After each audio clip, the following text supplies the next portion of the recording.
MMA Oddsbreaker. Today we get to talk with Luke Barnatt, who's actually looks like he's on a boat, but he's sitting on a dock uh, in San Diego.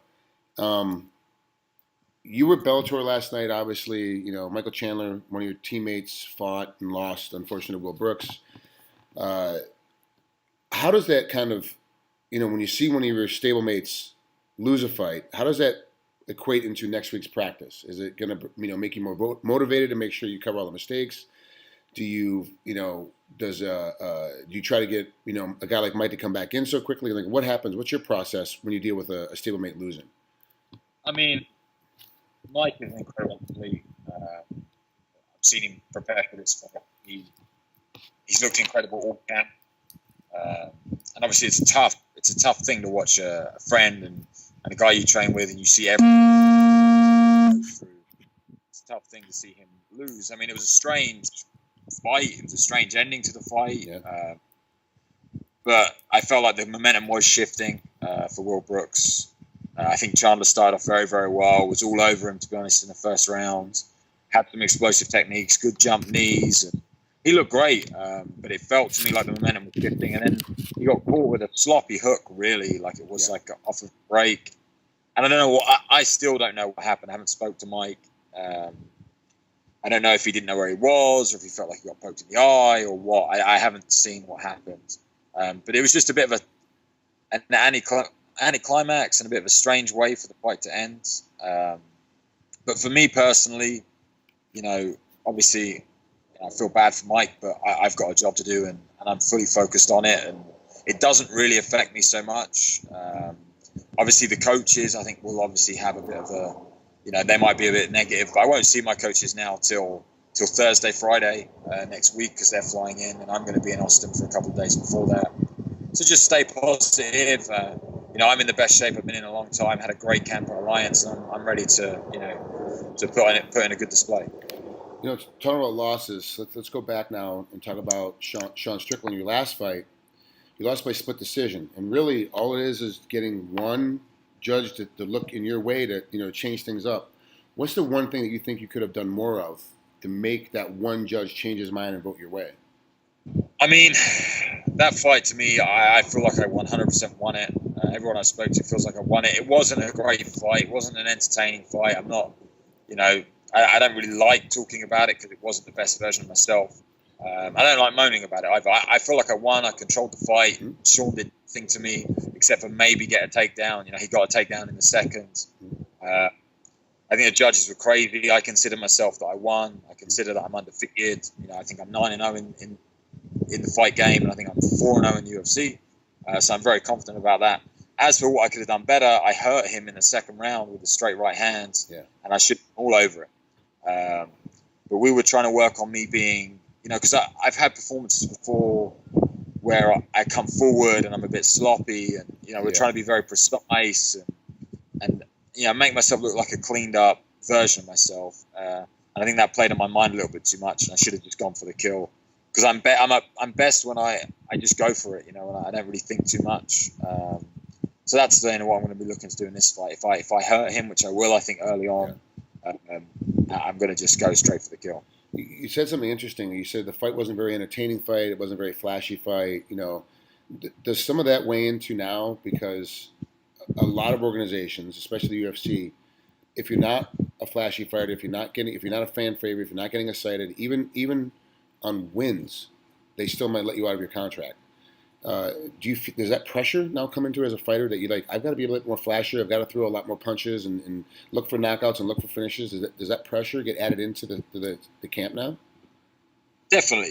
Definitely. It's an entertainment business, and you have to be entertaining. And I feel like I'm a very entertaining fighter. In my UFC fights, including the Ultimate Fighter, if we look at the Ultimate Fighter, I won fight of the season against Dylan Andrews. Mm-hmm. So it was one of the best fights of the season on one of the best seasons of the Ultimate Fighter ever. Yeah. My debut in the UFC, I fought Colin Hart from the Ultimate Fighter as well, and we set the record for the most strikes in a middleweight debut. It was I think I hit him 137 times. Yeah. He hit me 116 or something. So we went at it. I got fight of the night in my next fight against Andrew Craig. Yep. And then I got a first round finish against Mats Nielsen after that. I had a flying knee knockout on the Ultimate Fighter against Gilbert Smith, which would have been knockout of the season if it wasn't for Uriah Hall's spinny kick. Yeah.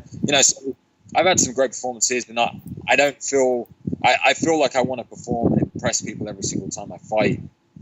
But I don't feel like my last performance puts any more pressure on me this time around to try and be exciting. I feel like any fans that have seen me fight know I'm exciting, and I just naturally am like that. Sean ran away from the fight in the last fight, which is why it was a boring fight. He made it boring. He didn't want to engage. Right. So, if I come across an opponent like that again, then I will, I'll do something extra to make it exciting. I need to make the judges know why he's running away. I have to, rather than chase him down, maybe just stand in the center of the octagon and wave him on, or sort of Diaz style, like come on. Yeah, exactly. Which I've never done before. So, we might see that this time around. Well, the judges also know you've never done that before. So a lot of the judges, if they see you doing that, it'll change their mindset a little bit and go, oh, hey, this is what's happening, in theory. Because there still is a judging problem. The refereeing problem has been fixed. We now have great refs all the way around. But the judges there's still a big problem with the judges. We saw it last night. We've seen it, every major fight, there's always at least one time where one of the judges throws something off. You're like, what's the problem? So sometimes you have to be animated like that just to get the judges to understand the reason, like you said, the reason why he's running away is because I'm hurting him, and he's not willing to stand and trade. It's him fleeing. It's a big deal. So let's talk about Roger Narvaez. That's your next fight coming up here in Austin, Texas, and just about a week away. What do you see when you watch tape on him? Like, what kind of fighter do you think he is? We haven't got an awful amount of tape. I mean, he's had one fight in the UFC, and he's got like this scrappy tape on YouTube of him in his previous fight on lower organizations. So we haven't seen that much tape. But I think he's a gamer. I think he's very game. I think he comes forward. I don't think he's a very crisp striker. Like, I think he's aggressive, but without much technical prowess on the feet, which is perfect for me because I'm a very technical striker, and I like people to come at me. I like the people that think they can bully me. I've been my whole career. Obviously, I'm a 6'6" middleweight, so I'm very skinny. So I look very skinny. People think, I can just blow through this guy. I'll rush this guy, get a takedown, or and they don't realize the power and the strength I have in my frame until they're in the octagon with me. So for a man to rush forward at me, it's the worst thing they could do. Looking for a takedown. I've been dealing with it my whole career, so I'm very, very used to that, and I feel like Roger is going to be desperate on the feet. He's not going to have the pedigree to deal with me on the feet, so he's going to be desperate there. He's going to throw bombs and come at me. He's going to be game, but he's going to be desperate and looking to get it to the ground. He's a black belt on the ground. I think that's where he's strongest.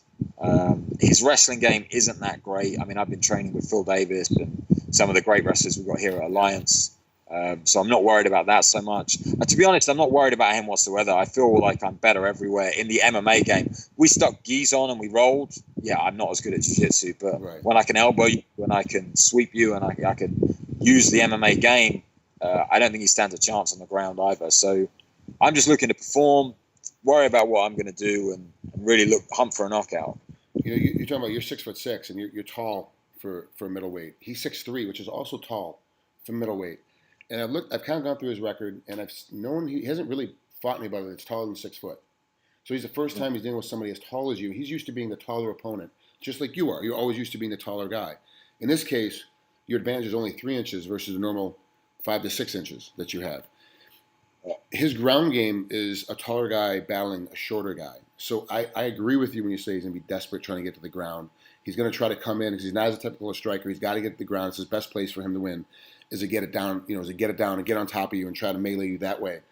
Are you going to change your style up just slightly because you know for sure that he's a 6'3" guy, he's going to be attacking you, he's going to come at you, are you going to spend a little bit of time, a little bit more jabbing, a little bit more peppering shots to stop him from coming forward in the very, very beginning so he really tastes that heavy heat come later? I think that's my style really in general. I think I'm faded to southpaw as well. Like I said, he's a long guy. He's 6'3", 6'4". He's got a long striking game. He likes to kick. I'm going to try and encourage that. I'm going to keep the distance and like you said, pepper him away. I'm another thing that people don't realize is, one jab for me, it's powerful. It's like a powerful strike for me, and I can vary it up. I can throw it hard. I can throw it soft. I can do what I want with it. So I'm just going to play with him on the feet, make him feel comfortable, so he wants to stand, and then crack him with a big shot. And if it doesn't knock him out, he's going to worry and try and close the distance. That's what I want to do. I want to make him feel comfortable on the feet, so he gets like, oh, maybe I can strike with this guy. He overcommits, and then I'm gonna get the knockout. If I don't finish that way, then we'll see what happens. I feel dynamic enough to deal with him everywhere, but I'm gonna, like you said, I am gonna vary it up. Fighting a southpaw, the game with a southpaw, he lines me up for my right hand. My right hand is my strongest punch, my best technique. It's if you look at the Andrew Craig fight, I drop him twice with the right hand, once with an uppercut, once with a straight right. And fighting a southpaw, he just plays into that. He plays in perfectly to my right hand. So I'm looking for that. And then my knees as well. So it really depends on what he wants to do. If he does what I feel like is the best thing for him to do, to bully me, I'm going to try and get me on the ground. Sits off me, he doesn't stand a chance. He doesn't stand an absolute chance. If he decides to step back and deal with the range, he just, like you said, I'm a rangier fighter than him. He's not used to it. He hasn't got a great striking game either. It's just going to be suicide. All right, one last question before I let you out of here, because you are such a proficient striker. I'm pretty sure I know your answer, but for someone coming into MMA right now, they're just starting MMA, they're young, 14, 15 years old, they really want to learn the entire game top to bottom, and they've got to pick one art to do for a striking art. They're allowed to pick one thing to do, and that's what they're going to practice for the next 15 years as a striker, for MMA. Looking back on your career, I know it's still young. You've only had 9 fights as a professional, but looking back, what do you think is the one single best art for striking in mixed martial arts? It transfers the easiest to mixed martial arts, maintains the foot pace, maintains the range, and can be, what striking art do you think is the best? It's a complicated question, because I think as a fighter now in the game, the development that's happening now in the UFC, and you see the greatest fighters in the world doing it better than anyone, is the change of stance, being able to change stance. So change angles and change stance. Your basic Thai boxing, the heavy kicks, and which is what I've learned. I've been a really Thai boxing style. That's sort of getting lost now. People are used to that. And you need to be able to adapt that into a much more fluid game. So I think movement is the most important thing in mixed martial arts now, being able to move well. And I think that comes down to a base of either karate or taekwondo, which I don't think on their own are very good in mixed martial arts. But I think the basics, the base, the movement, the switching stance, the balance that you get from that as a young fighter, I think they're extremely useful. I mean, you look at guys like Wonderboy, Stephen Thompson, who's in the UFC now. When his recent fight was a masterclass of range, movement, switching stance, and it's very, very hard to deal with.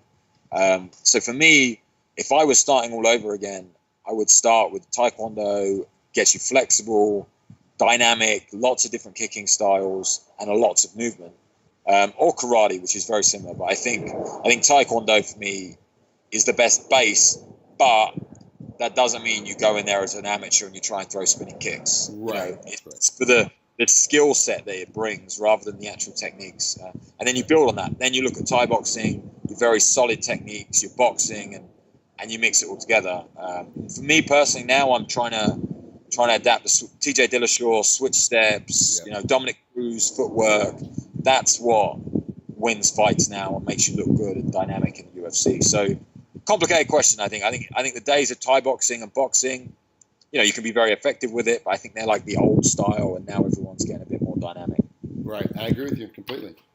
Luke, thanks so much for coming on here. It's a pleasure to finally interview you again. Have fun next week in Austin. It's going to be a great fight. It's a great fight card. It's going to be really a lot of fun to watch you do battle again. Good luck, and we'll talk to you soon, bud. Appreciate it. Talk to you soon. Great. Cheers, mate.